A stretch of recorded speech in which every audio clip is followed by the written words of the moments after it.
Welcome to my channel education by Alok Kumar Yadav. आज के हम इस वीडियो में न्यू टॉपिक पे चर्चा करेंगे। The new topic is sequence of tenses.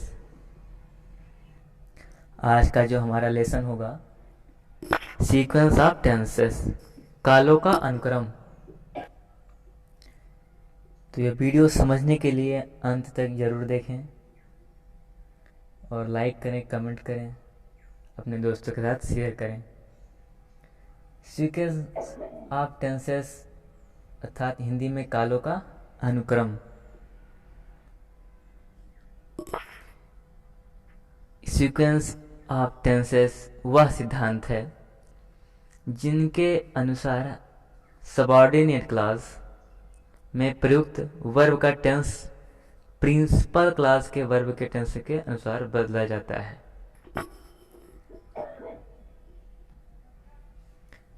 Sequence of tense वह सिद्धांत है जिसके अनुसार सबऑर्डिनेट क्लास अर्थात आश्रित उपवाक्य अर्थात कोई सेंटेंस होगा और एक सेंटेंस उस पर आश्रित होगा।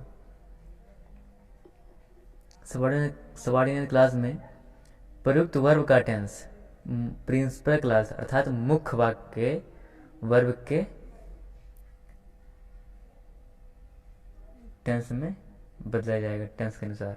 जैसे एग्जांपल है,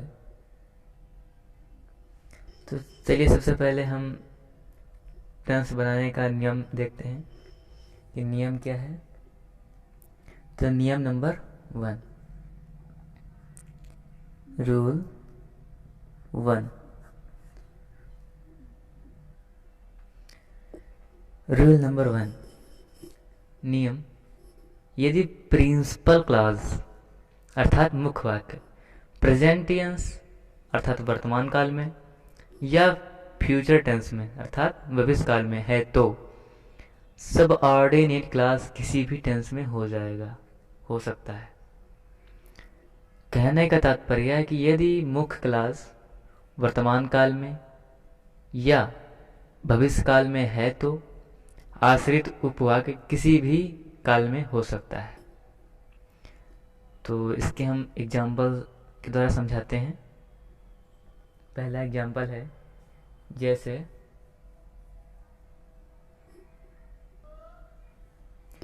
सुरेश कहता है कि वह एक पत्र लिख रहा है। तो यहां हम देखते हैं कि सुरेश कहता है, सुरेश कहता है। तो ये रिपोर्टिंग वर्ब प्रेजेंट टेंस में है अर्थात रिपोर्टेड स्पीच का टेंस किसी भी हो सकता है। अर्थात इसको हम प्रिंसिपल क्लॉज भी कह सकते हैं, मुख्य वाक्य।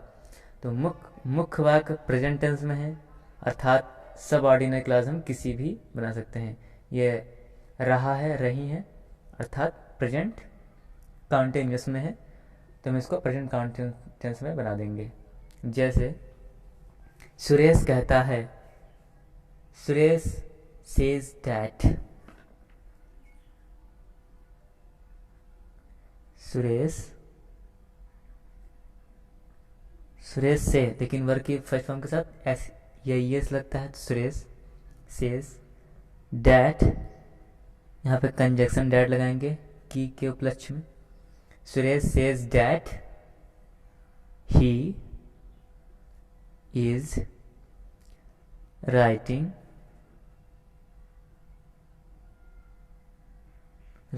ए letter.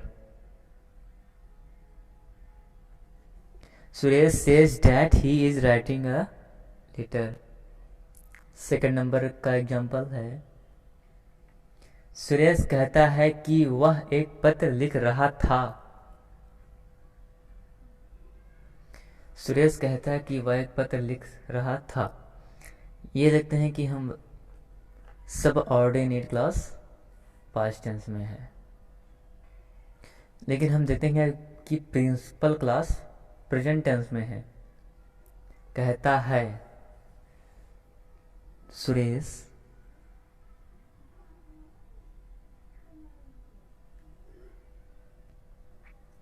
Suresh says that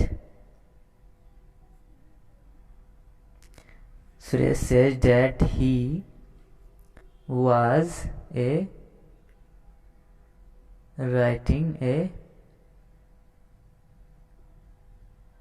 letter.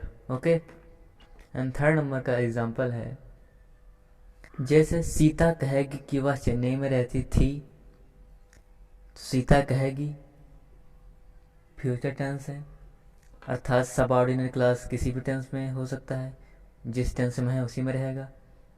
तो ये पास्ट टेंस में है तो हम पास्ट टेंस में बना देंगे। Sita will say that she will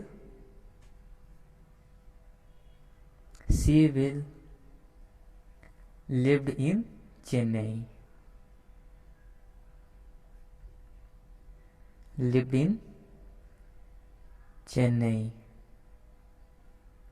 okay, clear यहाँ तक? Sita will say that she will live in Chennai. और उसके बाद अगला नियम है, यदि प्रिंसिपल क्लास पास्ट टेंस में है तो सबऑर्डिनेट क्लास का वर्ब भी पास्ट टेंस में ही होगा। कहने का तात्पर्य है कि यदि प्रिंसिपल क्लास अर्थात मुख्य वाक्य पास्ट टेंस में है, भूतकाल में है, तो सबऑर्डिनेट क्लास अर्थात आश्रित उपवाक्य का क्रिया भी भूतकाल में ही होगा। जैसे एग्जाम्पल है, हमने देखा कि एक कुत्ता सड़क पर दौड़ रहा है। तो हमने देखा ये कौन सा टेंस है? पास्ट टेंस है, अर्थात प्रिंसिपल क्लास पास्ट टेंस में है, ये पास्ट टेंस में है। हमने देखा वी सा और डैट, वी सा डैट। हम देखते हैं कि एक कुत्ता सड़क पर दौड़ रहा है, ये तो प्रेजेंट टेंस है, प्रेजेंट कॉन्टिन्यूअस, इसको हम पास्ट में ले जाएंगे। तो we saw that a dog, we saw a dog. यहाँ पे नॉर्मली क्या बनता? A dog is running on the road, but यहाँ पे we saw that a dog was running on the road. Was running on the road because present indefinite past indefinite में, तो वैसे ही प्रेजेंट कॉन्टिन्यूअस पास्ट कॉन्टिन्यूअस में जाएगा।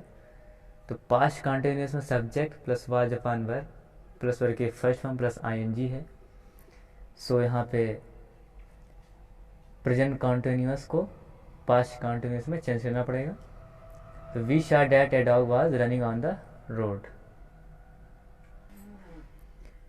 And अगला rule है, यदि वाक्य सार्वभौमिक सत्य अर्थात यूनिवर्सल ट्रुथ अथवा आदत संबंधी कार्य हैबिचुअल फैक्ट प्रकट हो तो मुख्य वाक्य प्रिंसिपल क्लास के पास्ट टेंस में होते हुए भी सब ऑर्डिनरी क्लास में कोई परिवर्तन नहीं होगा। क्योंकि बाकी में हमने पढ़ा कि पास्ट टेंस में अगर प्रिंसिपल क्लास है, ये यदि प्रिंसिपल क्लास पास्ट टेंस में है तो सबऑर्डिनेट क्लास भी पास्ट टेंस में होगा, परंतु यहाँ पे subordinate principal clause past tense में होते हुए भी सबऑर्डिनेट क्लास नहीं बदलेगा, यहाँ पे ये बताया जा रहा है। तो इसके एग्जाम्पल के द्वारा हम समझते हैं। उन्होंने कहा कि सूर्य पूरब में निकलता है, तो उन्होंने कहा ये तो पास्ट टेंस है। दे सेड दैट सूर्य पूरब में निकलता है, सूर्य पूरब में निकलता है, ये तो प्रेजेंट टेंस में है। अगर चेंज होता तो पास्ट टेंस में जाता है, बट हम पास्ट टेंस में ना करके प्रेजेंट टेंस में ही रखते हैं। जैसे the sun the sun rises in the east. यदि हम पास्ट टेंस में ले जाते तो इसका अर्थ ही उल्टा हो जाता। इस समय क्या है, सूर्य पूरब में निकलता है। अगर हम पास्ट टेंस में लेते तो हो जाता सूर्य पूरब में निकलता था। तो इसका मतलब क्या पहले निकलता था, अब नहीं निकलता है, इसीलिए ये चेंज नहीं होगा। They said that the sun rises in the east. ये तो हो गया यूनिवर्सल ट्रूथ।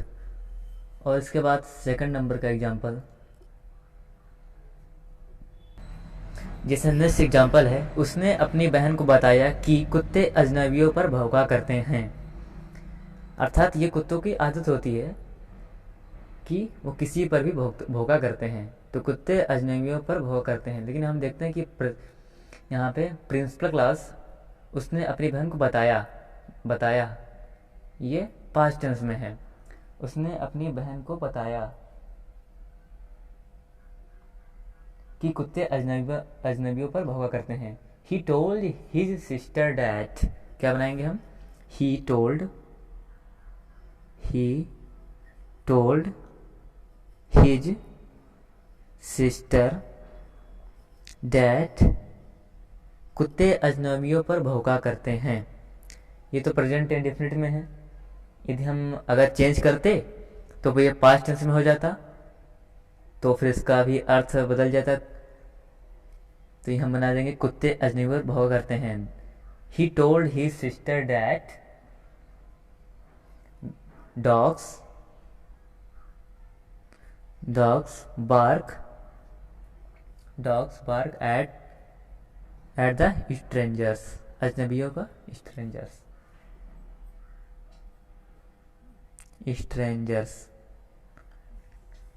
यदि हम पास्ट टेंस में कर देते तो हिंदी क्या हो जाता, कुत्ते अजनबियों पर भौंका करते थे। तो क्या आप नहीं भौंकते हैं, आप कभी भौंकते हैं। तो he told his sister that dogs bark at the strangers. और इसके बाद है अगला रूल, यदि यदि सब ऑर्डिनेट उद्देश्य के भाव को प्रकट करे तो पास्ट टेंस में माइट का और प्रेजेंट टेंस में मे का प्रयोग करते हैं। यहाँ पे कहने का तात्पर्य है कि यदि सबऑर्डिनेट क्लास में अर्थात आश्रित उपवाक्य में उद्देश्य का भाव प्रकट हो, मतलब अर्थात उद्देश्य का भाव प्रकट हो, तो पास्ट टेंस में माइट का प्रयोग कर देते हैं और प्रेजेंट टेंस में मे का यूज करते हैं। तो इसके एग्जाम्पल को हम देखते हैं। पहला एग्जाम्पल है, मदन बहुत परिश्रम करता है ताकि वह पास हो जाए। ऐसे सेंटेंसों में आश्रित वाक्य पूर्व ताकि संयोजक शब्द आता है। ये संयोजक शब्द हैं।